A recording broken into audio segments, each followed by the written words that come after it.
কাছে ক্ষমতা চায়, সে দুর্গার ক্ষমতা কি? রাস্তায় দাঁড়ায় তুলি বেড়া কুত্তো তার নাক মুখ ভরে স্প্রে করে সোজায়, সে কুত্তো খেদানোর ক্ষমতা রাখে না, ঠিক কি ঠিক না? তার কাছে ক্ষমতা চায়, তো ক্ষমতা পাবা কার কাছে?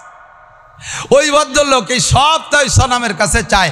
আজকে ওর রাস্তায় চলার পথে সনাম তো গাড়েই রয়েছে, সনামরে রাইকে পেশাব করতে গেছে, তো সনামরে রাস্তার পাশে পেশাব করতে গেছে, দেখে দূরিত্বে পেশাবের ভিতরে ফস ফস ফস ফস শব্দ আসতেছে, ওর পেশাব ছাড়াও পিছনে একটা শব্দ দেয় যে কুত্তই সেই সনামের আগাগুলা স্প্রে করে দিছে। লক্ষ্মীর কাছে অর্থ চায়, লক্ষ্মীর পেটের মধ্যে খালি খ্যাড়, ও কি সাইড দিয়ে ভয়েস অফ তৈরি করে? সরস্বতীর কাছে বিদ্যা চায়, সে নিজেও তো জীবনে কোনোদিন এক লাইন স্কুলই পড়ে নাই, কথা কর না কেন? কোন মাহফিলে কোন হিন্দুদের কটাক্ষ করে আমরা কথা বলি? তাদের মন্দির মূর্তি সম্পর্কে আমরা কোনো খারাপ মুক্তি করি? এত বড় মুহূর্তে দেখেন এই মাননীয় কি বলা হয় বিগত সরকার, শেখ হাসিনার সরকার যতদিন ছিল ক্ষমতায়, অতদিন বাংলাদেশের মুসলমানদের উপরে রাজত্ব করতে হিন্দুরা। আমরা মাহফিল করতে জন্য অনুমতি নেওয়া লাগতো, হিন্দুদের পূজায় অনুমতি লাগতো না।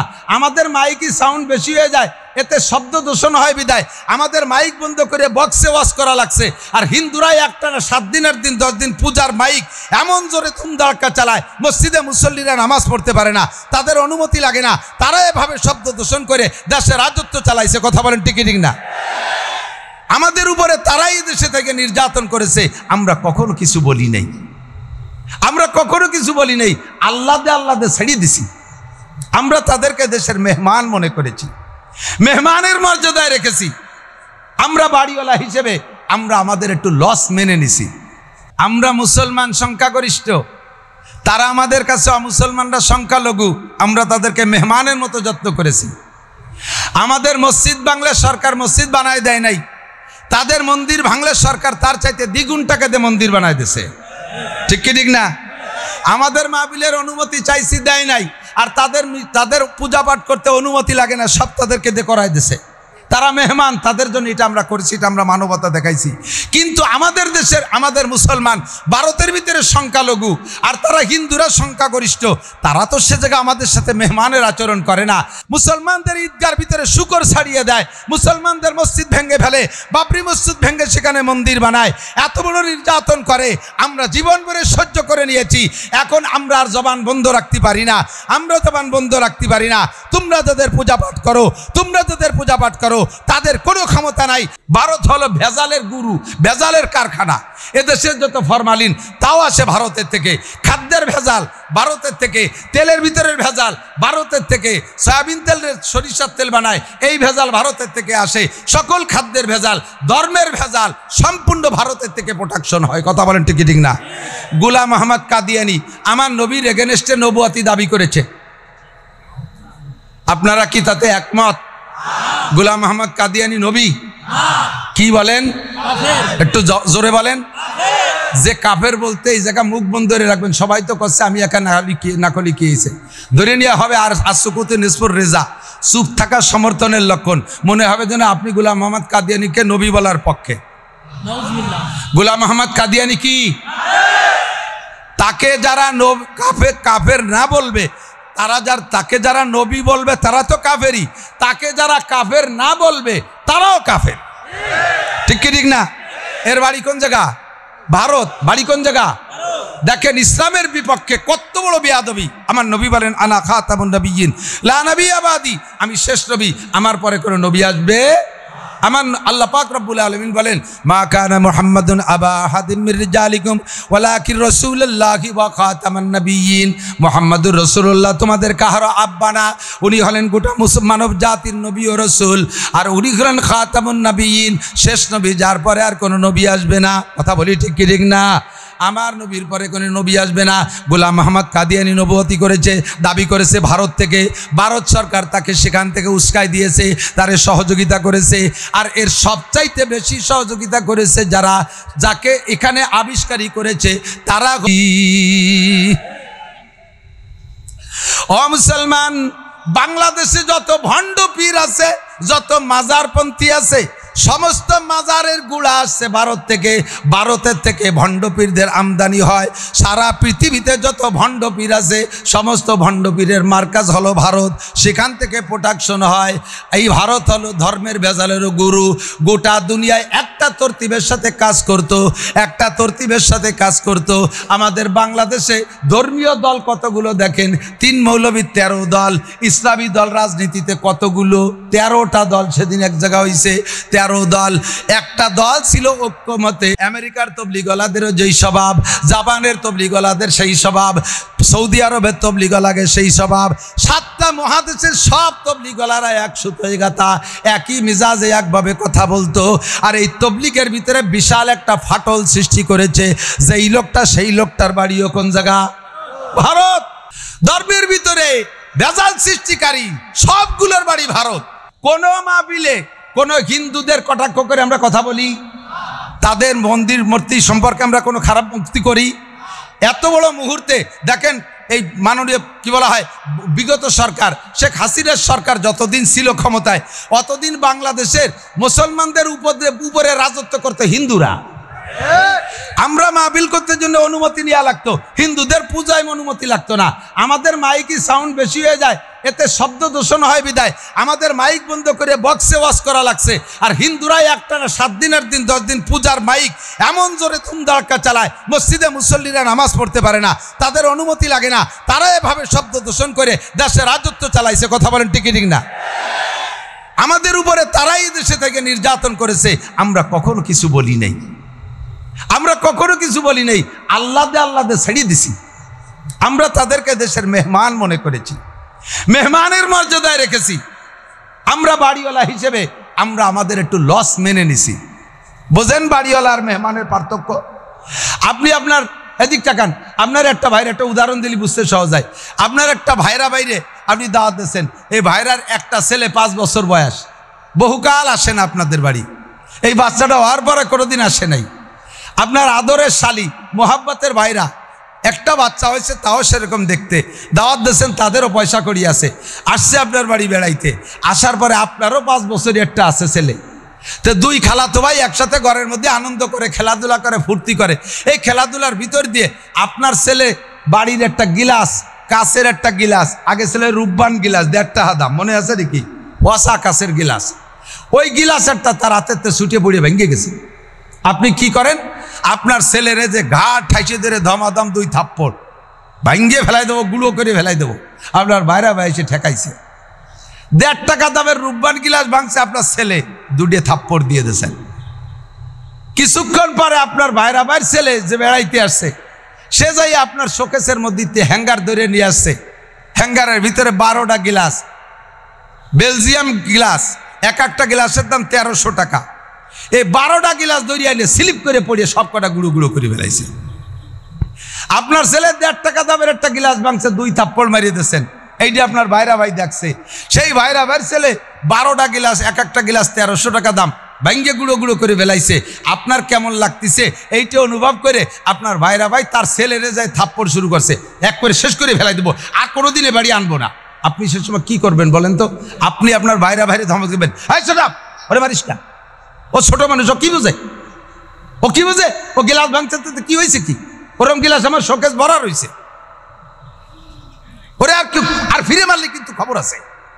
ওরে যদি আর মারিস, ও জীবনে আমার বাড়ি বেড়াতে আসবে না, ও বলবে যে না খালা বাড়ি বেড়াতে যাবো না, ও বাড়ি গেলি খালি মায়ের খাওয়া লাগে, ওই ওয়াইতে আর কোনোদিন আসবে না।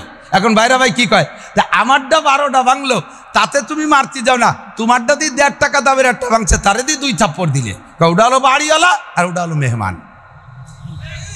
ওরে যদি 1.5 টাকা দামের গিলাস ভাঙার পরে থাপ্পড় দূরে না দেয়, ও কয়েকদিন পর আমার শোকেস ভেঙে ফেলাই দেবে, গাজারটা আসাতি দেয়।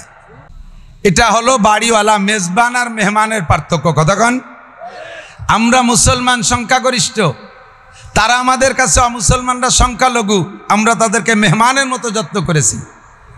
আমাদের মসজিদ ভাঙলে সরকার মসজিদ বানায় দেয় নাই, তাদের মন্দির ভাঙলে সরকার তার চাইতে দ্বিগুণ টাকা দিয়ে মন্দির বানায় দিছে। ঠিক কি ঠিক না? আমাদের মাহফিলের অনুমতি চাইছি, দেয় নাই, আর তাদের পূজা পাঠ করতে অনুমতি লাগে না, সব তাদেরকে দিয়ে করাই দিছে। তারা মেহমান, তাদের জন্য এটা আমরা করেছি, এটা আমরা মানবতা দেখাইছি। কিন্তু আমাদের দেশের আমাদের মুসলমান ভারতের ভিতরে সংখ্যালঘু, আর তারা হিন্দুরা সংখ্যাগরিষ্ঠ, তারা তো সে জায়গায় আমাদের সাথে মেহমানের আচরণ করে না। মুসলমানদের ঈদগার ভিতরে শুকর ছাড়িয়ে দেয়, মুসলমানদের মসজিদ ভেঙে ফেলে, বাবরি মসজিদ ভেঙে সেখানে মন্দির বানায়, এত বড় নির্যাতন করে। আমরা জীবন ভরে সহ্য করে নিয়েছি, এখন আমরা আর জবান বন্ধ রাখতে পারি না, আমরা জবান বন্ধ রাখতে পারি না। তোমরা যাদের পূজা পাঠ করো, তোমরা যাদের পূজা পাঠ করো, তাদের কোনো ক্ষমতা নাই। আমার আল্লাহ পাক বলেন, ইন্নাল্লাযীনা তাদউনা মিন দুনিল্লাহ লা ইয়াখলুকু যুবাবা ওয়ালা বিজতামাউ লাহ। হে দুনিয়ার মুসলমান মূর্তি পূজারীরা, তোরা যেই মূর্তির পূজা পাঠ করিস, সেই মূর্তির কোনো ক্ষমতা নাই। লা ইয়াখলুকু যুবাবা ওয়ালা বিজতামাউ লাহ। সারা দুনিয়ার সমস্ত মূর্তি একত্রিত হইয়া একটা তাজা মাছি বানাইতে পারবে? কথা বলেন, পারবে? একটা মাছি বানাইতে পারবে না। আল্লাহ কয় মাছি বানাইতে পারবে না, শুধু তাই না, ওয়া ইয়াসলুবুহুমুদ যুবাবু শাইআন লা ইয়াস্তানকিযুহু মিনহু। তোরা তোদের দেবদেবীর সামনে যে প্রসাদ দিস, তাদের সামনে দই দিস, তাদের সামনে মিষ্টি দিস, তাদের সামনে কলা দিস, যত প্রসাদ তাদের সামনে দিস, ওগুলো যদি মশা মাছিতে খেয়ে ফেলে, এমনকি তাদের গায়ের থেকে যদি কোনো অঙ্গ খুলে নিয়ে যায়, লা ইয়াসলুবুহু যুবাবান, তাদের গায়ে, তাদের হাত থেকে, মাছির হাত থেকে একটা খাদ্য, একটা কিছু তারা কেড়ে রাখার ক্ষমতা রাখে। কথা বলেন, রাখে? বলি নাই কোনো দিন, এখন বলে দেব, বলি নাই কোনো দিন। আমরা দেশে ধর্মনিরপেক্ষতা পথ অবলম্বন করেছি, যার যার ধর্ম সেই সেই পালন করো, লাকুম দীনুকুম ওয়ালিয়া দিনের আয়াতের পর আমরা আমল করেছি। আমাদের বিশ্ব নবীর গায়ে যখন হাত দিয়েছ, তার বিপক্ষে যখন জবান খুলেছ, এখন আর আমরা বসে থাকতে পারবো? সম্ভব? একেবারে জবাব হবে, উপযুক্ত জবাব। সাবধান হয়ে যাও। আর মুসলমান রেডি থাকো। বাংলাদেশ সংখ্যাগরিষ্ঠ, অল্প একটু জায়গা, বাংলাদেশ সামান্য কয়েকজন মানুষ। সেদিনকে একজন কয়, ভারতের 100 কোটি মানুষ যদি পেশাব করে দেয়, তাতে বাংলাদেশের 18 কোটি মানুষ ভাইসে পেশাবে ভাইসে বঙ্গোপসাগরে চলে যাবে। পেশাব খালি করে দেখ, পেশাব খালি করে দেখ। কথা বলেন? আমরা কোরআনে বিশ্বাসী। আমার আল্লাহ বলেন, 20 জন মুসলমান যদি ইমানি বলে বলিয়ান হয়ে দাঁড়িয়ে থাকতে পারো, জোরে বলেন কয়জন? 20 জন মুসলমান, মাত্র 20 জন মুসলমান যদি দাঁড়িয়ে থাকতে পারো, তাহলে আল্লাহ বলেন 200 জন কাফের যত বড় অস্ত্রধারী হোক না কেন, 200 জন কাফের 20 জন মুসলমানের সামনে দাঁড়াইতে পারবে? হক নিয়ে যদি লড়া হয়, তাহলে যত শক্তি আসুক, এই হকওয়ালাদের সামনে সমস্ত শক্তি হেরে যেতে বাধ্য। বাস্তব তার চোখের সামনে দেখলাম। আমার এদেশের, আমার এলাকার জনগণ বেশিরভাগ 90% আমলিগ হওয়ার পরও আপনারা কথাটা বুঝে নেন দোস্ত। আল্লাহু আকবার। যুবকরা, ছাত্ররা যেই বিষয়টা নিয়ে আন্দোলনে নামছে, বিষয়টা কিন্তু ন্যায়সঙ্গত ছিল, বৈষম্য বিরোধী। কথাক্ষণ ঠিক না? শুধু মুক্তিযোদ্ধার সন্তানরা চাকরি পাবে, আর এদেশের বাকিরা চাকরি পাবে না। এরা কোঠায় পড়ে না, বিদায় চাকরি পাবে না। এদের এই আন্দোলনটা ছিল হক। এই হক আন্দোলন নিয়ে নামছে। ওদিকে সরকারের সাথে সরকারি ক্ষমতা, তার সাথে সেনাবাহিনী, তার সাথে র্যাব বাহিনী, তার সাথে পুলিশ বাহিনী, তার সাথে বিডিআর বাহিনী, তার সাথে আনসার বাহিনী, তার সাথে যুবলীগ, তার সাথে ছাত্রলীগ, তার সাথে কৃষক লীগ, তার সাথে মূর্খ লীগ, যত আছে সব একসাথে ছিল। মাত্র হক নিয়ে কয়েকজন যুবক মাঠে নামছে, আর এই হকের পক্ষে থাকার কারণে সরকারের এত বড় ক্ষমতা হেরে যেতে বাধ্য হয়েছে। কথা বলুন, ঠিক ঠিক না? এটা তো জাগতিক ব্যাপার, এটা তো জাগতিক ব্যাপার। আর উখরবি ব্যাপার, ইসলামের ব্যাপারে যদি 20 জন মুসলমান দাঁড়িয়ে থাকতে পারো, 200 কাফের পরাজিত হতে বাধ্য। আল্লাহু আকবার। ভারতের 100 কোটি কাফেরের ভিতরে, 100 কোটি মানুষের ভিতরে 35 কোটি আছে মুসলমান, তারা আমাদের পক্ষে। কথা বলেন, ঠিক ঠিক না? আর বাংলাদেশে 18 কোটির ভিতরে 16 কোটি মুসলমান, ধরে নিলাম 15 কোটি মুসলমান। 35 আর 15 কত হয়? 50। এই 100 কোটি আর এ পাশে 18 কোটি, এর ভিতরে 50 কোটি দাঁড়ায় গেছে মুসলমান। 50 কোটি মুসলমান এখন যা আছে, ওরা আমাদের প্রত্যেক একজনের সামনে 2 জন হয় নাই, একজনের সামনে 2 জন হয় নাই। আমরা একজনে 20 জনের সাথে লড়তে পারি। কথা বলেন, ঠিক ঠিক না? মুসলমানের গায়ে হাত দিস না, ধর্ম নিয়ে নাড়াচাড়া করিস না। মুসলমানের নারায় তাকবীরের আওয়াজ, এটা তো কোনোদিন শুনিস নাই। মুসলমানের নারায় তাকবীরের আওয়াজ। খালেদ ইবনে ওলীদ রাদিয়াল্লাহু তাআলা আনহু, খালেদ ইবনে ওলীদ রাদিয়াল্লাহু তাআলা আনহু যুদ্ধে যাইয়া, যুদ্ধে বিজয় লাভ করে চলে আসছেন। কাফের মুসলমান ছিল 10,000 আর কাফের ছিল 30,000। 10,000 30,000-এর মোকাবেলায় এক একজনের সামনে কয়জন? 30 জন। কয়জন? 3 জন। এই যুদ্ধে মুসলমান জিতে কাফেরদেরকে ধরিয়ে নিয়ে আসছে বহুত। তো খালেদ ইবনে ওলীদ রাদিয়াল্লাহু আনহু কাফেরদেরকে জিজ্ঞেস করে, আমরা তো অল্প কয়জন, তোরা এত ডেলি ডেলি মার খালি, লাস্টে ধরা পড়ে গেলি, এরকম আত্মসমর্পণ করলি, অস্ত্র ছাড়িয়ে পড়িয়ে গেলি কেন, ঘটনা কি? কয় যে হুজুর, আপনারা যখন নারায়ে তাকবীর কে আওয়াজ দেন তখন আমাদের কাছে মনে হয় আসমান ভাঙ্গে হুড়মুড় করে আমাদের মাথার উপরে পড়তেছে। যাদেরকে আপনারা জবাই করে মারছেন তো জবাইতে মরছি, আর অনেকেই মরিয়ে গেছে ওই নারায়ে তাকবীরের আওয়াজে, অন্ডকোষ খুঁজে বুড়ি মরিয়ে গেছে। এমন একটা তাকবীর তো তোমরা শোনো নাই। মুসলমানের তাকবীর শুনতে চাও? দেব আমরা তাকবীর, হবে তাকবীর, নারায়ে তাকবীর, নারায়ে তাকবীর। বিশ্বের মুসলিম, বিশ্বের মুসলিম, বিশ্বনবীর শত্রুরা, বিশ্বনবীর অপমান সইবে না রে মুসলমান। নারায়ে তাকবীর। এইরকম একটা তাকবীরের ধ্বনি শুনলে লক্ষ লক্ষ পালায় যাবে, পরনের কাপড় নিতে সময় পাবে না, ঠিক কিনা? সহ্য করব না, বলি নাই, বলার ইচ্ছাও ছিল না, ব্যঙ্গ করি না, করার ইচ্ছাও ছিল না, কিন্তু কেন করাও? আমরা তোমাদের যাদের সম্পর্কে বলবো তোমরাই বলো। বা আরবালারা মূর্তিরে আরবিতে কয় সনাম, কি বলে? সনাম।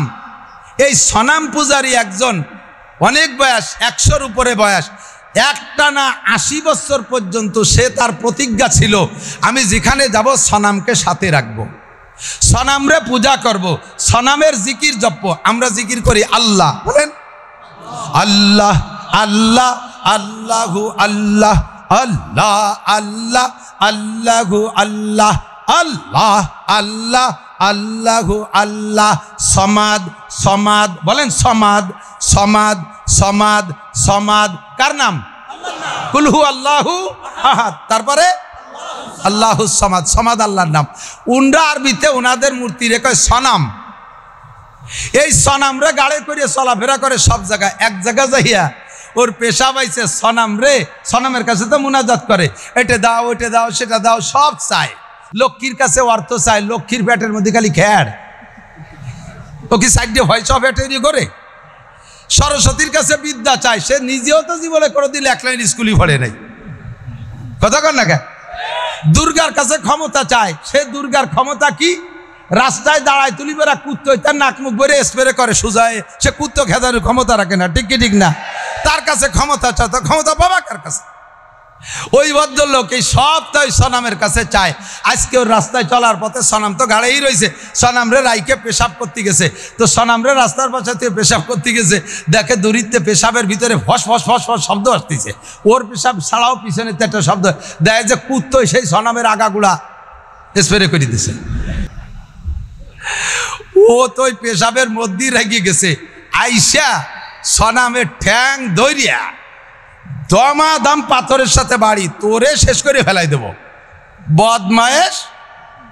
আমার জীবনের সব প্রতিরক্ষার দায়িত্ব তোরে দিয়েছিলাম, তুই আমারে পাহারাদারি করবি, তুই আমারে বাঁচাবি, তুই আমারে হেফাজত করবি। তোর কি ক্ষমতা আছে? তোর সারা গা গোসল করা দিছে কুত্তই মুতিয়ে, তাই তুই ঠেয়াতে পারলি না, আর তুই আমারে কি উপকার করবি? কথা বলেন ঠিক ঠিক না? রাগিয়ে গেছে, বাড়োই দৌড়ে হাত পাও ভাঙ্গে, তারপরও মহব্বত তো একবারে শেষ করা যায় না। এরে নিয়ে আবারও জিকির করতে করতে যাইতেছে, তো সনাম রে নিয়ে সামনে বসে জিকির করতে করতে হঠাৎ মুখ থেকে বেরোয় গেছে সমাদ। কি বেরোইছে? সমাদ। এই সনাম রে 80 বছর ডাকছে, সনামে জবাব দেয় না। আর সনাম রে ডাকতি যে সমাদ মুখ দিয়ে বেরোয় গেছে, উপরে সমাদ জবাব দেয়, লব্বাইক আল্লাহ লব্বাইক ইয়া আবদি, লব্বাইক ইয়া আবদি, হে আমার বান্দা তুমি আমারে কেন ডাকলা? কন্না আল্লাহু আকবার। তুমি আমারে কেন ডাকলা? এমন একটা আওয়াজ উপর থেকে আসছে, মানুষের কণ্ঠের সাথে মেলে না, দুনিয়ার কোনো প্রাণীর কণ্ঠের সাথে মেলে না। একটা অপরিচিত কণ্ঠ উপর থেকে জবাব আসলো, ইয়া আব্দিলি মা দাওতানি, বান্দা তুমি আরে কি মনে করে ডাকলা? ওর ভিতরে একটা পরিবর্তন এসে গেছে মুহূর্তের ভিতরে। আরে যারে জীবন ভরে সামনে রেখে সনাম করে জিকির করলাম 80টা বছর, কোনোদিন আমারে জবাব দিল না, কোনোদিন আমারে জবাব দিল না। আর যারে ডাকি নাই তারে মনেও করে ডাকি নাই, বেশাকটা ভুল করমে জবান থেকে সনাম কইতে যে সমাদ বেরোয় গেল, আর সেই সমাদ আমার ডাকে সাড়া দিল। কাজেই সনাম আমার কেউ না, সমাদ আমার সব। আল্লাহ আমার রব, বলেন ওই রবই আমার সব। আল্লাহ আমার রব, ওই রবি আমার সব। সমাদ আমার রব, সমাদ আমার সব। ঠিক কি ঠিক না? বলি নাই কোনো দিন নীরবে পূজা পাঠ করে গেছো, সরকার বাহাদুর তোমাদেরকে সব কিছু বেশি দিয়েছে। আরে আমরা এই গ্যাঞ্জামের ভিতরে, বাংলাদেশের গ্যাঞ্জামের ভিতরে দেখেন উরাই বড় বেকায়দা। নিজেদের মূর্তি নিজেরা ভাঙ্গে, নিজেদের মন্দির নিজেরাই আগুন জ্বালাই দিয়া, স্থানীয় মুসলমান যুবকদের উপরে দোষটা চাপাই দিয়া এই দেশের মুসলমানদেরকে মাইর খাওয়াইছে। কথা বলেন ঠিক ঠিক না? এই কৌশল যাতে ব্যবহার করতে না পারে, আবার একটা গ্যাঞ্জাম না লাগাই দিতে পারে, এই জন্যই এই সরকার পতনের মুহূর্তে মাদ্রাসার ছেলেরা, স্কুল কলেজের ছেলেরা, ধর্মপ্রাণ মুসলমানরা, শাসনতন্ত্রের যুবকরা মন্দির পাহারা দিয়েছে। আপনারা জানেন কি জানেন না? মন্দির পাহারা দিয়েছে। আমরা এত খেদমত তোমাদের করি, আর তোমরা আমার নবীর সম্পর্কে এমন আচরণ করলে, এমন আচরণ করলে। এখনই যদি, আগামীকাল যদি কি বলা হয়, সমাবেশ ডাকা হয়, প্রতিবাদ সমাবেশ ডাকা হয়, আপনারা সকলে উপস্থিত হইতে পারবেন তো ইনশাআল্লাহ? যাইতে পারবেন তো ইনশাআল্লাহ?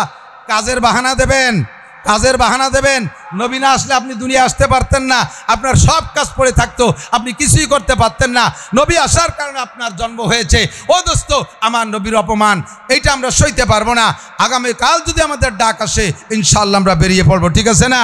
জিবরিল আলাইহিস সালাম যখন হুজুরের কাছে ওহী নিয়ে আসতেন, কাইফা কানা বাদুল ওহী, বুখারী শরীফের একেবারে প্রথম বাব, প্রথম শিরোনাম কাইফা কানা বাদুল ওহী। হুজুরের কাছে ওহির সূচনা কেমন ছিল, লম্বা চওড়া আলোচনা।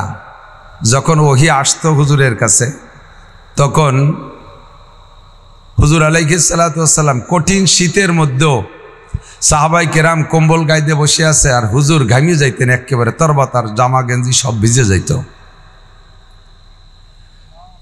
তো হুজুরকে কখনো ওই সময় বাতাস দিত না, বাতাস দেয়া নিষেধ ছিল, ঘামতে দিতে হবে। এই ঘামের ভিতর দিয়া ওহী অর্জন করতেন হুজুর। তো ঘামিয়ে যাওয়াটা ওহির বরকত। বক্তারাও ওয়াজের সময় যদি ঘামিয়ে যায় তাহলে বোঝা যাবে ওহির বরকত। কোরআনের বয়ান ঘামিয়ে যাইতে হবে, এটা ওহির বরকত।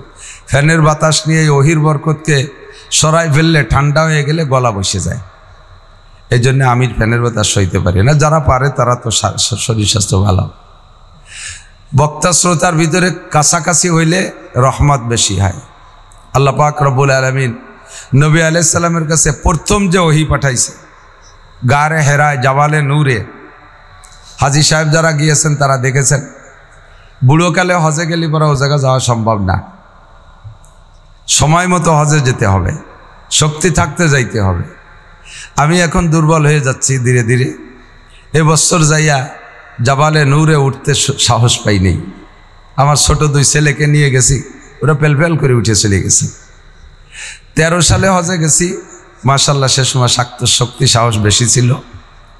হজরের নামাজ পড়া মক্কা থেকে বেরোইছি, যাইয়া জাবালে নূরে গারে হেরার মধ্যে ঢুকছি। আমার মনে হয় যেন আমার আগে আর কেউ যায় নেই বলে আমার বিশ্বাস। একসাথে 3 জন গেছি, 3 জনের 2 জন পিছে পড়ে গেছে, আমি আগে উঠে চলে গেছি। ওরা একটু মোটা উঠতে দেরি হয়েছে, আমি পাতলা উঠে চলে গেছি। আমি মনে করছি আমি সবার আগে আসছি। ঢুকে যে দেখি গারে হেরার ভিতরে দেখি 3টে মহিলা বসা। ওরা কোন সময় গেছে আল্লাহ জানে, বোরকা পরা কান্নাকাটি করতেছে। জায়গাটা এমনই জায়গা, যদি আপনিও যান মনে হবে যেন জিবরাইল আপনার কাছেও আসবে, এমন একটা পরিস্থিতি। এই একতাল ঠিক রাখো। কারেন্টে যেহেতু এভাবে আপ ডাউন করতেছে, জেনারেটর চালু রাখতে হবে, কারেন্টের আশায় বসে থাকা যাবে না।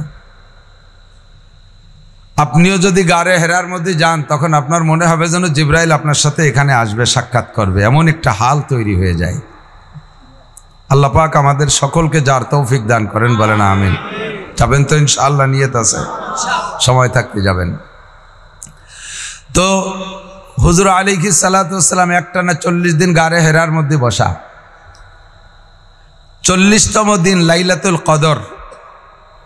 এই লাইলাতুল কদরে জিবরিল আলাইহিস সালাতু ওয়াস সালাম মানুষের রূপ ধারণ করে আইসা সামনে এসে বসে বলতেছেন, ইয়া মুহাম্মদ ইকরা, মুহাম্মদ পড়েন। হুজুর জবাব দিলেন, মা আনা বিকারি, আমি তো লেখাপড়া জানি না, কি পড়বো, পড়তেই তো পারি না। সুম্মা কালা ইকরা, আবার কয় পড়েন। সুম্মা কালা মা আনা বিকারি, আমি পড়তে পারি না। সুম্মা কালা ইকরা, আবার বললেন পড়েন। আবারও বললেন মা আনা বিকারি, বলছি না, আমি পড়তে পারি না। ফাগাত্তা জিবরাইল মুহাম্মাদান সাল্লাল্লাহু আলাইহি ওয়াসাল্লাম মা সাদরিহি, জিবরিল আলাইহিস সালাম নবী আলাইহিস সালামকে বুকের সাথে লাগাইয়া একটা চাপ দিলেন। তো চাপটা এ পরিমাণ ছিল, জিবরাইলকে তো আল্লাহ তাআলা চাপের একটা মেজারমেন্ট দিয়ে দিয়েছে, এত জোরে চাপ দেবা না যাতে তোমার চাপে মুহাম্মদ সাল্লাল্লাহু আলাইহি ওয়াসাল্লামের সিনের হাড় ভেঙে যায়। আবার হালকা চাপ দিয়ে ছেড়ে দিলেও দুইটা জিনিস একসাথে মিশতে হলে তো পরিমাণ মতো একটা চাপ লাগবে। একটু চাপ দেবা যাতে তোমার ভিতরে যা আছে তা জিবরাইলে তা মুহাম্মদ সাল্লাল্লাহু আলাইহি ওয়াসাল্লামের ভিতরে ঢুকে যায়। পরিমাণ মতো চাপ দিয়ে ছেড়ে দেশে। এবার কাই ইকরা, হুজুর পড়া শুরু করছেন। ইকরা বিসমি রাব্বিকাল্লাযী খালাক, খালাকাল ইনসানা মিন আলাক, ইকরা ওয়া রাব্বুকাল আকরাম। 5টা আয়াত পড়ে ফেলেছি। এই 5টা আয়াতে জিবরাইলের সিনা থেকে হুজুরের সিনায় চলে গেছে। সিনা থেকে সিনার মধ্যে এলেম যায়। কতক্ষণ সিনা থেকে সিনার মধ্যে? তো দুইজনের সিনা তো কাছাকাছি হইতে হবে। একজনের সিনা যদি 20 হাত দূরি হয় আর বলনেওয়ালা সিনা যদি 20 হাত দূরি হয়, তাহলে তো সিনার থেকে সিনায় যায় না। যদি এই কথাটা বর্তমান বা কোনো কালের বিজ্ঞানীরা আর বস্তুবাদীরা স্বীকার করে না যে সিনার থেকে সিনার মধ্যে কি করে যায়। বস্তা বস্তা বই পুস্তক পড়াই, তারপরও 10টা 5টা 7টা প্রাইভেট মাস্টার দিয়ে পড়াই, এরপরও ম্যাট্রিক পাস করতে পারে না। আর বুকের সাথে বুক মিশাইলে এই বুকের চেয়ে ওই বুকের মধ্যে এলেম চলে যায়। মৌলবীরা একটা ফাও কথা জীবন ভরিয়ে কয়। এটা ফাও কথা না আসল কথা? তোমাদের প্রযুক্তি এর প্রমাণ করে দেয় যে সিনার থেকে সিনার মধ্যে যাইতে পারে। কতক্ষণ? এটা মোবাইল না, এর মধ্যে একটা মেমোরি আছে, মেমোরি কার্ড আছে না নাই? 32 GB। এটার মধ্যে আরো বড় জিবি আছে। তো এই 32 GB একটা মেমোরি কার্ড ভরা অনেক কিছু। গজল আছে, হামদ আছে, নাত আছে, ওয়াজ আছে, তেলাওয়াত আছে, কোরআন শরীফের কারীদের কিরাত আছে। এর প্যাড ভরা সব কিছু লোড দিয়ে আছে। এইটা লোড দিছি আজ 5 বছর ধরে মোবাইলটার বয়স। এই 5 বছর পর্যন্ত লোড দিছি। আর একটা মোবাইলের মধ্যে নিতে কি 5 বছর লাগবে? অল্পক্ষণের মধ্যে নেওয়া যায় কি না? ব্লুটুথ কানেকশন দিয়ে 2টা মোবাইল সিনের সাথে সিনে মিশে এক জায়গায় শোয়াই তুলি, অল্পক্ষণের মধ্যে এর পেটে যা আছে সব ওর পেটে চলে যায়। যায় কি না? তো তুমি মানুষ, তোমার একটুক একটা মাথা, বিলের মাথার মতো মাথা, ওর মধ্যে ফটাখানিক গিলু। তাই দিয়ে যদি এমন আবিষ্কার করতে পারো যে একটা জড় পদার্থ মোবাইল, এর সিনার মধ্যে যা আছে তাই যদি আর একটা মোবাইলের সিনার মধ্যে ব্লুটুথ কানেকশন দিয়ে সিনার সাথে সিনা মিশাই তুলি যদি ঢুকে যায়, তাহলে আল্লাহ পাক রব্বুল আলামিনের কুদরতে কামেলা জিবরাইলের সিনার থেকে রাসূলুল্লাহ সাল্লাল্লাহু আলাইহি ওয়াসাল্লামের সিনার মধ্যে, পীর সাহেবের সিনার থেকে মুরিদের সিনার মধ্যে, বক্তার সিনা থেকে শ্রোতার সিনার মধ্যে, উস্তাদের সিনার থেকে ছাত্রের সিনার মধ্যে যাইতে পারে কি পারে না? ফামা জবাবুকুম ফাহুয়া জবাবুনা। যে জবাব তোমরা দিবা ওই জায়গা, ওই জবাবে আমাদের জবাব। আমি মাঝে মাঝে বলে থাকি, আমাদের বলা অনেক কিছু নিয়ে তারা ব্যঙ্গ করে, ঠাট্টা করে। সব কিছু তাদের আবিষ্কারের মধ্যে জবাব আছে। কতক্ষণ? যেমন ধরে নেন, আমরা বলি কারি সিদ্দিকুল ইসলাম সাহেবের কবরের কাছে গিয়ে অথবা এই জায়গায় বসে আমরা 3 বার কুলুসুরো পড়বো। সকলে একবারও যদি পড়ি, 3 বারই জরুরি না, একবার পড়লে 10 পারা কোরআন শরীফ সব চলে যাবে। বলেন না সুবহানাল্লাহ? আমরা হুজুরের নিয়ত করে মোনাজাত করা লাগবে না, একবার পড়ে ফেলি। তাহলে এখানে কত মানুষ আছে? 1000 খানিক মানুষ আছেন। তাহলে 900 যদি হয় তাহলে 300 খতম কোরআন শরীফের সব চলে যাবে। পড়েন সবাই একবার, বিসমিল্লাহির রহমানির রহিম। কুল হু আল্লাহু আহাদ, আল্লাহুস সামাদ, লাম ইয়ালিদ ওয়া লাম ইউলাদ ওয়ালাম ইয়াকুল্লাহু কুফুয়ান আহাদ। আল্লাহর কসম 10 পারা কোরআন শরীফ পড়ার নেকি পেয়েছি। আর আমরা নিয়ত করছি কারি সাহেব হুজুরের রুহের জন্য, ঠিক আছে না? নিয়ত করছি না? আর উনি জায়গায় বসে পেয়ে গেছে, কবরে শুয়ে পেয়ে গেছে। তো ওনার কবর তো সম্পূর্ণ একেবারে টাইট করা, দরজা জালনা কিচ্ছু নাই, ফুটো ভাগ নাই। তা ঢোকলো কোন জায়গায় দিয়ে? নেকি ঢোকে কোন ভাগ দিয়ে?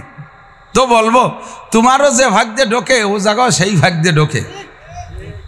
চট্টগ্রামের থেকে মোবাইলে বিকাশে টাকা পাঠালে এই মোবাইলই ঢোকে ঢোকে ঢোকে। বিদেশের থেকে পাঠাইলেও ঢোকে, ইদানিং আমেরিকার থেকে পাঠাইলেও ঢোকে, জাপানের থেকে পাঠাইলেও ঢোকে। এই মোবাইলের মধ্যে টাকা ঢোকে কোন ভাগ দিয়ে? কয় যে ভাইতে ফুটো ফুটো আছে। তো ডোয়ার সময় কি দেখছো টাকা ঢুকলো? এ টাকা যদি আকাশ দিয়ে উড়িয়ে এসে ঢুকতো তাহলে এক মোবাইলে ঢুকতো না, পথে জাল পাইতে মানুষ বসে থাকতো, পথেতে রেখে দিত। কথা কর না? তো তোমার একটুক একটা মাথার একটুক গিলু দিয়ে যদি এমন আবিষ্কার করতে পারো যে ওই আমেরিকার থেকে টাকা পাঠাইলে তোমার মোবাইলের মধ্যে ঢুকতে সময় দেখিনি আবার ঢোকা হয়ে যায়, বেরোনোর সময় বেরোনো যায়, তোমার আবিষ্কার যদি এরকম হয়, আমার আল্লাহ পাক রব্বুল আলামিনের কুদরত এর চাইতে লক্ষ কোটি গুণ পাওয়ারওয়ালা। আমরা বিশ্বের যেখানে বসে সূরা ইখলাস পড়বো, আব্বার কবরে চলে যেতে পারে, কারি সাহেবের কবরে যেতে পারে, আরেকজনের কবরে যেতে পারে, পারে কি পারে না? এই জন্য আমরা বক্তা শ্রোতা কথা বলার জন্য আমরা তৃপ্তি পাই, একটু কাছে কাছে আসলে এখন ভালো লাগবে ইনশাল্লাহ, সব বক্তাই খুশি হবে। আল্লাহ পাক বক্তাদের জবান থেকে জরুরি মূল্যবান কথা বের করে দিক, সবাই বলে আমিন। আপনি অস্বীকার করতে পারেন, আমি যে কথা বলতেছিলাম, অস্বীকারের স্বাধীনতা আছে, স্বীকারেরও স্বাধীনতা আছে। ফামান শাআ ফালইউমিন ওয়া মান শাআ ফালইয়াকফুর। যার মনে চায় মানো। কে বলেছে? একটু বলেন কে বলেছে? মুখ দিয়ে একবার বলেন না, কে বলছে? 4000 নেকি পেয়ে গেছেন। এই জায়গাটা নেকির কারখানা, যদিও পোল্ট্রির গন্ধ আসতেছে তবুও নেকির কারখানা। একদিনের জন্য তো আর ফার্ম বন্ধ করে দেওয়া যায় না, একটু কষ্ট করে ধৈর্যের সাথে বসতে হবে। লোক আসবে প্রচুর, এইরকম একটা মাঠ ছাড়া তো আরিফ বিন হাবিবির মাঠ হয় না। আল্লাহ একবার আল্লাহ বললে কয়টা নেকি? ভুলে গেছে, একটু সবক দেন না। কয় নেকি? 4000 নেকি। আরো বেশি দিতে পারে আল্লাহ। আমি তো গরিব মানুষ বলে কম কইছি। এক মাহফিলে কালেকশনের জন্য কইলাম যে ভাই 5000 টাকা দেবেন কে? একজনকে আমি 5 লাখ দেব। আমি ভয়তে তো 5 লাখ চাই নেই, যে আমি হলো ছোট বড়াইনি মানুষ, আমি 5000টা অনেক বড় মনে করতেছি, উনি 5 লাখ দিয়ে ফেলাইছে। আমি গরিব মানুষ, ছোট মানুষ, 4000-এর কথা বলছি। আমার আল্লাহ 4 কোটিও দিতে পারে কি পারে না? তো কেন আল্লাহর নামটা মহব্বতের সাথে নেব না? আল্লাহ পাক রব্বুল আলামিন স্বাধীনতা দিয়েছে, তুমি আমাকে মানলেও মানতে পারো, না মানলেও না মানতে পারো। আমরা বিশ্বাস করলেও করতে পারো, না করলেও না করতে পারো। কবর আযাব আছে, বিশ্বাস করলেও করতে পারো, না করলেও না করতে পারো। এর স্বাধীনতা তোমার আছে, যেহেতু তুমি দেখো নাই। ফেরেশতা আছে না নাই? মানতেও পারেন, না মানতেও পারেন। জান্নাত আছে না নাই? মানতেও পারেন, নাও মানতে পারেন। জবরদস্তি নাই। লা ইকরাহা ফিদ্দীন, ধর্মের মধ্যে কোনো জবরদস্তি নাই। পুলসিরাত আছে না নাই? হাসর নাসর হবে কি হবে না? মিজানের পাল্লায় মাপামাপি আছে না নাই? এ সব কিছু আছে, তবে আপনি মানতেও পারেন, নাও মানতে পারেন। না মাননেওয়ালাকে আল্লাহ তাআলা ধরে ধরে পিটাই পিটাই মানায় না। মাননেওয়ালাকে সাথে সাথে আল্লাহ তাআলা মিষ্টি পাঠায় দিয়ে খাওয়ায় না। কতক্ষণ? ওয়ামান শাআ ফালইউমিন ওয়া মান শাআ ফালইয়াকফুর। যার মনে চায় মানো, আর যার মনে চায় না মানো না। তবে মানলে তোমার লাভ। মানে ইহতাদা ফা ইন্নামা ইয়াহতাদি লিনাফসি। যে ব্যক্তি হিদায়াতের বাণী গ্রহণ করবা, কথাকে মেনে নিবা, হিদায়াতের বিশাল একটা প্রতিদান আছে, সেইটা সেই পেয়ে যাবা। ওয়ামান দাল্লা ফা ইন্নামা ইয়াদিল্লু আলাইহা। আর হিদায়াতের বাণী ত্যাগ কইরা এইটাকে অস্বীকার করে গুমরাহির পথ যে বেছে নিবা, তার গুমরাহির একটা ফলাফল আছে, গুমরাহির একটা প্রতিদান আছে, ওইটা তাকেই বহন করিতে হইবে। আল্লাহ তাজিরু ওয়াজিরাতুম বিজরা উখরা। একজনের বোঝা আর একজনের গাড়ে উঠাই দেওয়া হবে না, যার যার বোঝা তাকেই বহন করিতে হইবে। আল্লাহ পাক বলেন, জান্নাত না মানতে পারো, জাহান্নাম না মানতে পারো, পুলসিরাত না মানতে পারো, কোরআনকে বিশ্বাস না করতে পারো, আসমানি কিতাব না মানতে পারো, নবী রসুলকে তুমি নাও মানতে পারো, ফেরেশতা আছে নাও মানতে পারো, কিয়ামত হবে তাও না মানতে পারো, আরে কবর আযাব আছে তাও তুমি না মানতে পারো, আমার শরীয়তের যত যা কিছু আমি বলেছি একটাও তুমি না মানলে না মানতে পারো, হাত্তাকে আমি আল্লাহকে তুমি অস্বীকার করলে করতে পারো। তবে একটা জিনিস অস্বীকার কেউ করতে পারবা না, এনি ম্যান এভরিবডি কুল্লু নাফসিন যায়কাতুল মাউত, সমস্ত প্রাণী মরণশীল। বাঘেরও মানা লাগে আমাকে মরতে হবে, সিংহেরও মানা লাগে আমাকে মরতে হবে, হাতিকেও মানা লাগে আমাকে মরতে হবে। কথা বলুন ঠিক কি ঠিক না?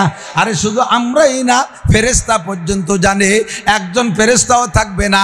কুল্লু শাইইন হালিকুন ইল্লা ওয়াজহুল্লাহ, একমাত্র আল্লাহ ছাড়া কেউ থাকবে না। অবশেষে আজরাইল ফেরেশতা পর্যন্ত নিজের জানটা বের করে দিয়া উনিও মৃত্যুবরণ করতে বাধ্য হবে। এবার মরার ভয়তে তুমি কোথায় যাবা? ফাইনাল মাফার। করোনার ভয়তে মুখে মাস্ক পরো, বিভিন্ন রোগের ভয়তে তুমি অনেক প্রোটেকশন ব্যবহার করো, অনেক প্রতিবাদী অনেক কিছু তুমি ব্যবহার করো, কোনো তাই তোমারে বাঁচায় রাখতে পারবে না। ইজা জাজালুহুম লা ইস্তাখিরুনা সাআতান ওয়া লা ইস্তাকদিমুন। আর মরণ যখন আসবে ও দোস্ত ভালো করে মনে রাখেন, হায়াত সীমিত, বলেন হায়াত, মরণ অবধারিত, রিজিক বন্টিত। রিজিক এই তিনটের ভিতরে আমাদের কাহারও হাত দেওয়ার সুযোগ। হায়াত সীমিত, কেউ অসীম হায়াত নিয়ে দুনিয়া আসে নাই। কতক্ষণ আমাল হায়াতুদ দুনিয়া ইল্লা কালিল, এবং তা অতি সামান্য, একেবারে সামান্য, অল্প একটু হায়াত নিয়ে এসেছি। এই হায়াত সীমিত হায়াতকে কোনো কিছুতে বাড়ানো যাবে না। যত চিকিৎসা করেন সে নির্দিষ্ট সময় চলে যেতেই হবে। হায়াত সীমিত, অল্প একটু হায়াতের ভিতরে আমাকে পরকালের বিশাল পাথর নিয়ে যেতে হবে। আর দুনিয়া মাজরাতুল আখিরা, লক্ষ্য করি, খেয়াল করি, এই দুনিয়া হলো অল্প একটু হায়াত। অল্প একটু হায়াতের ভিতরে এই হায়াতটাকে বলা হয় দুনিয়ার এই জিন্দেগিটা হলো আখেরাতের জন্য খেতি, আখেরাতের জন্য খেত জমি। এখান থেকে কামাই কইরা আমাকে অনাদি অনন্তকালের সুখ শান্তি আমাকে সেখানে গিয়ে উপভোগ করতে হবে। অল্প একটু সময়ের ভিতরে ইনকাম করে যেতে হবে। তবে এই সময়টুর কোনো সীমাবদ্ধতা নেই। আরে এদিক দেখেন, আল্লাহ তাআলা এর জন্য হায়াতের একটা সীমাবদ্ধতা কেউরে আগে জানায় না দিয়ার কি হিকমত আল্লাহই ভালো জানে। তবে আমি যেটা বুঝি সেটা হলো, যদি কেউরে নির্দিষ্ট হায়াত আমাদের মরণের সময়, জন্মের সময় গলায় যদি একটা ওয়ারেন্টি কার্ড দিয়ে দিত, ওই যে ফ্রিজ কেনেন, ফ্রিজে ওয়ারেন্টি কার্ড আছে না, এসিতে ওয়ারেন্টি কার্ড আছে না, মোবাইলে ওয়ারেন্টি কার্ড আছে, এখন যা কিনবেন বৈদ্যুতিক যন্ত্রপাতি সবগুলোর সাথে ওয়ারেন্টি কার্ড দিয়ে দেয়, একটা গ্যারান্টি দিয়ে দেয়, ঠিক না? এর ভিতরে নষ্ট হয়ে গেলে আপনারে পাল্টাই দেবে অথবা সারিয়ে দেবে। কিন্তু আমার এই জিন্দেগির জন্য একটা ওয়ারেন্টি কার্ড আল্লাহ দেয় নাই। কেন দেয় নাই? যদি কের গলায় জন্মের সময় জুলোই দিত তুমি 60 বছর বাঁচপা, তাহলে ওই লোকটা 60 বছর বাঁচত না। কেন? প্রত্যেক দিন ওই কাঠ ধরে দেখতে, আরে আল্লাহ এদি 1 বছর চলে গেছে, আর কয়দিন ঠেলে ঠুলে গোটা 30 বছর পার করলিও 30-এর পরে যাইয়া দিন গুনতি গুনতি ওই স্টক করে মরিয়ে যেত আগে। আল্লাহ জানাই দেয় নেই তুমি একটু সকালবেলা মরবা, কাল সকালে মরবা, রাত্রেও বসে বসে মোটা মোটা প্ল্যান করে, ইন্ডাস্ট্রিজ করব, কলকারখানা করব, এই করব সেই করব, আমেরিকা যাব, জো বাইডেনের মাইয়ে বিয়ে করব, কত প্ল্যান প্রোগ্রাম করতে চালে থাকে, অথচ উনি সকালে মারা যাবে। কথা কন ঠিক কি ঠিক না? এখন চলে সবার যাইতেই হবে, চলে সবার যাইতে হবে। যার বাস্তব প্রমাণ আমাদের সামনে থেকে কারি সিদ্দিকুল ইসলাম সাহেবও চলে গেছে। আমার মনে হয় না যেন চলে গেছে, আমার মনে হয় না যেন মারা গেছে। কিছু কিছু মানুষের মরণের পর এইরকম মনে হয়, ঠিক কি ঠিক না? আর হৃষ্টপুষ্ট একটা মানুষ, বড় শরীফুন নসব একটা মানুষ, ভদ্রলোক একটা মানুষ, নামে আর কামে বড় মিল ছিল। কিছু কিছু নামের একটা ক্রিয়া থাকে, নামের একটা ক্রিয়া থাকে। সিদ্দিক নামের মানুষগুলো দুই একটা ব্যতিক্রম থাকতে পারে, সিদ্দিক নামের মানুষগুলো বেশিরভাগই ভালো হয়, সত্যবাদী হয়। আবু বকর সিদ্দিক রাদিয়াল্লাহু তাআলা আনহু, ঠিক না? আমার বিশ্বাস ভাইকে আল্লাহ তাআলা কিয়ামতে আবু বকর সিদ্দিকের সাথে পার করে দিবেন আল্লাহ তাআলা। নামের বরকত থাকে। কিছু কিছু যেমন মজনু একটা নাম, মজনু, এই মজনু নামের মানুষ পাগলামি আরো বেশি। আমাকে এক সাথী ছিল ছোটবেলায় মজনু নাম, তার পাগলামি জ্বালায় হুজুররাও অস্থির, পরে কর নাম পাল্টাও, পরে নাম পাল্টায় ইমদাদ নাম রাখছে, পরে আস্তে আস্তে শান্ত হয়ে গেছে।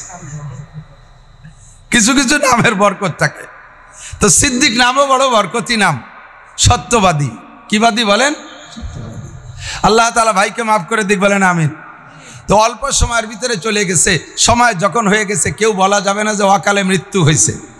কের অকালে মৃত্যু হয় না। 5 বছরেরটাও কাল অনুযায়ী মরছে, 10 বছরেরটা মরছে, সেও তার কাল শেষ হয়ে গেছে মরছে, 16 বছরেরটা মরছে, সেও তার কাল শেষ হয়ে গেছে। অকালে কের মরণ নাই। সবার যে কাল আল্লাহ তাআলা ধার্য করেছেন।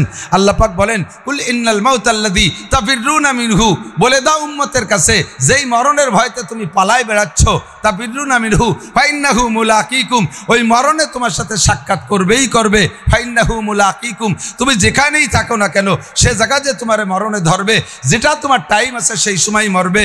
আল্লাহ পাক বলেন 5টা বিষয় তুমি জানো না। ইন্নাল্লাহা ইনদাহু ইলমুস সাআ, কিয়ামত কবে হবে এটা তোমারে জানতে দেই নেই। ওয়াইনাজিলুল গাইস, কোন মেঘে বৃষ্টি নামবে এটা তোমারে জানতে দেব না। ওয়াইনাজিলুল গাইস ওয়া ইয়ালামু মা ফিল আরহাম, কোন নারীর পেটে সন্তান আছে, কি সন্তান আছে, এইটা তোমাদেরকে আগের থেকে জানতে দেব না, বাচ্চা পেটে আসার আগে। আর ওমা তাদরি নাফসুম মাজা তাকসিবু গদা, আগামীকাল কে কি ইনকাম করবে এইটা কেউ আল্লাহ তাআলা অ্যাডভান্স জানতে দেন নাই।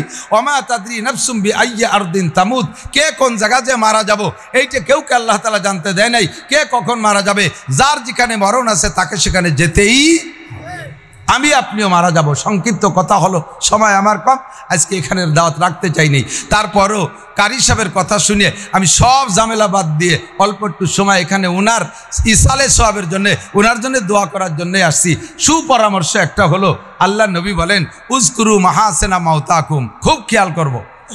তোমাদের ভিতরে যারা মারা যায় তাদের ভালো গুণগুলো আলোচনা করবা, তাদের গুণগুলো আলোচনা করবা। তাতে লাভ কি?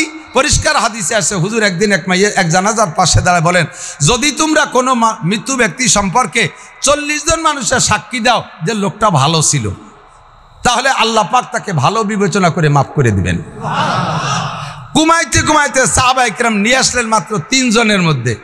হুজুর লাস্টে বললেন, 3 জন মানুষও যদি মন থেকে বলো লোকটা ভালো ছিল, লোকটা এই গুণের অধিকারী ছিল, আল্লাহ তাআলা তাকে মাফ করে দিবেন।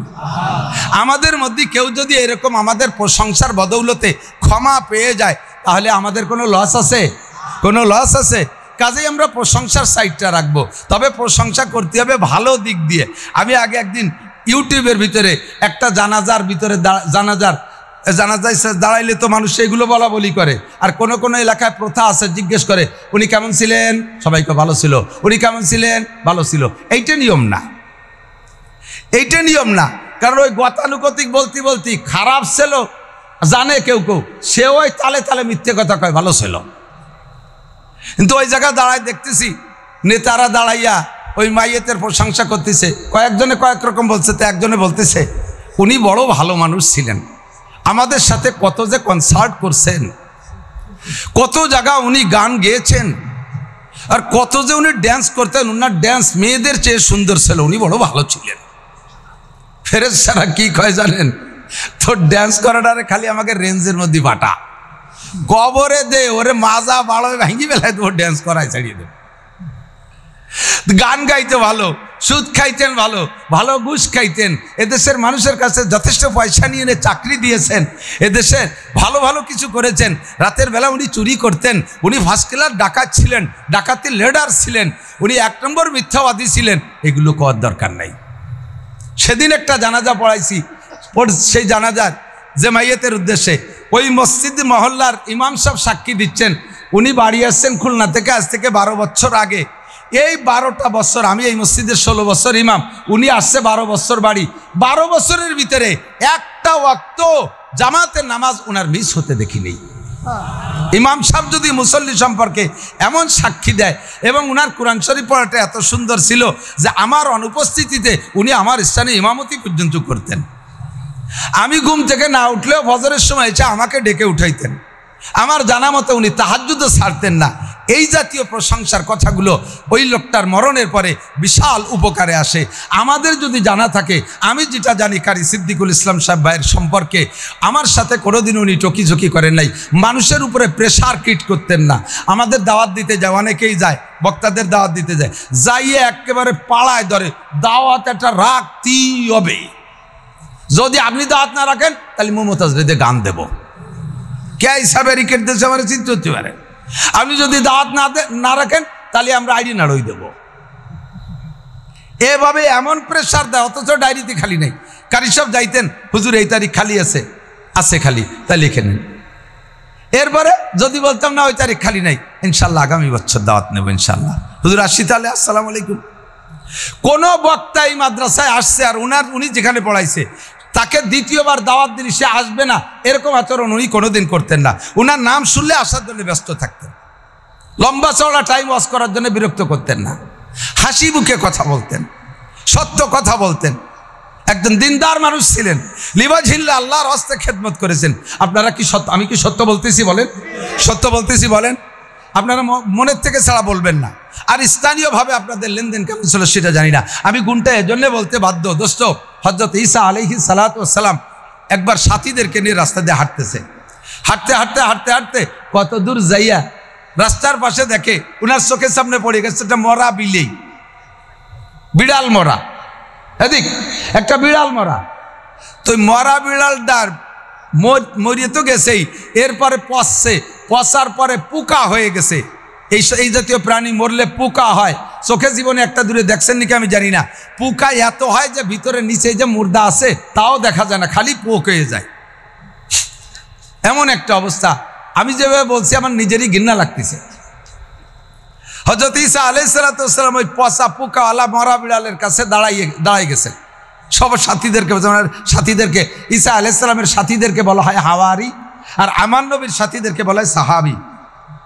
তে হাওয়ারিয়া ঈসা আলাইহিস সালাম সকলকে দাঁড় করে বলছে, এই তোমরা দাঁড়াও। দাঁড়াইয়া বলতেছে, দেখো তো এই বিড়ালটার কোন জায়গা ভালো আছে, খুব খেয়াল, দেখো তো বিড়ালটার কোন জায়গা ভালো আছে। সবাই এক এক নজর দেখা, হুজুর একটু সরিয়ে চলেন ওই দিকে যে, কই এ তো চোখ দিয়ে দেখা যায় না, গন্ধ আসতেছে, আবার দেখার মতো কিছু নেই। কয় না এই জায়গাতে বলিয়ে যেতে হবে, কয় যে হুজুর ওর কোনো জায়গা ভালো নাই, সরেন দি। তো হুজুর তিনবার জিজ্ঞেস করছে, এই ভালো করে দেখো এর কোন জায়গা ভালো আছে। তো কেউ কইল না যে কোনো জায়গা ভালো আছে, সারা গা পোকা হয়ে গেছে। তো হযরত ঈসা আলাইহিস সালাতু ওয়াস সালাম সাথীদেরকে সরাই নিয়ে বলতেছে, বলো তো ওর তো কোনো জায়গা ভালো নাই, ওর দাঁত কয়টা ভালো আছে না? কয় যে হ্যাঁ হুজুর, দাঁত কয়টা একেবারে ফকফকে সাদা, কারণ ও তো কোনোদিন পান বিড়ি খায়নি, পান খালি না কালা হয়ে যায়, লাল হয়ে যায়, ওর দাঁত কয়টা খুব সাদা। তো হুজুরকে বললেন যে হুজুর বললেন, আমি তোমাদের কাছে জিজ্ঞাসা করলাম যে ওর ভালো আছে কোন জায়গা, তাই কও। কেউ কইলে না, কে সবাই কও লেজে পোকা ধরছে, ঠ্যাঙে পোকা ধরছে, মাথায় পোকা ধরছে, বডি পোকায় ধরছে, সারা গা পোকা, দাঁত কয়টা ভালো, ভালো টুক তো কেউ কও না, সব জায়গা খারাপ তা কও কে? আমি তো খারাপ জিজ্ঞেস করি নাই, আমি কি বলছি কোন জায়গা খারাপ বলো, কোন জায়গা পোকা তা বলো, আমি তো খারাপের কথা জিজ্ঞেস করি নাই। আমি বলছি ভালো কোন জায়গা, দাঁত কয়টা ভালো আছে, আমি বলার পরে সাক্ষী দিচ্ছ, এই কথাটা আগে কেন বললে না? একটা মানুষের সারা গা ভালো খারাপ থাকে না, একটা মানুষের সব জায়গা নষ্ট থাকে না। মিথ্যে কথা কয় ঠিক আছে, চুরি করে ঠিক আছে, ডাকাতি করে ঠিক আছে, লুচ্ছামি করে ঠিক আছে, সব কিছুতে এই সমস্ত অন্যায় সবগুলো ঠিকঠাক মতো করে। লোকটার আবার কিছু গুণও আছে। আল্লাহর নামে কোনো কেউ খারাপ আচরণ করলে, আল্লাহর নবীর সামনে গুস্তাখি করলে, ওই চুরি ডাকাতি যাই করুক না কেন, ও জীবন বাজি রেখে লাফিয়ে পড়ে। আল্লাহ রসুলের সামনে কোনো গুস্তাখি সহ্য করতে পারে না। কথা বলেন আছে না? এরকম আছে না নাই?